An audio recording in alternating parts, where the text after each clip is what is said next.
Hello বন্ধুরা, কেমন আছো? আশা করছি সবাই খুব ভালো আছো। তো সকাল সকাল আজকে আলু সিদ্ধ আর ডাল সিদ্ধ দিয়ে ভাত খেয়ে কাজে যাব। তো মা আলু সিদ্ধটা মাখছিল আর আমি ভাবলাম যে তোমাদের সাথে একটা ভিডিও শেয়ার করি।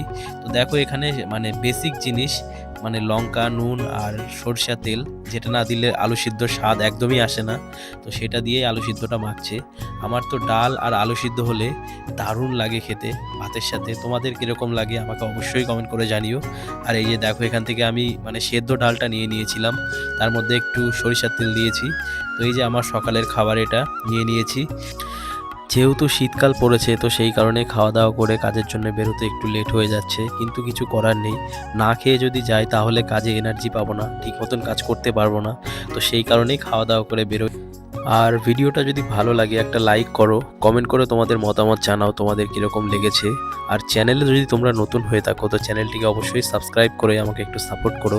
আর দেখা হচ্ছে পরের ভিডিওতে, ততক্ষণ ভালো থেকো, বাই।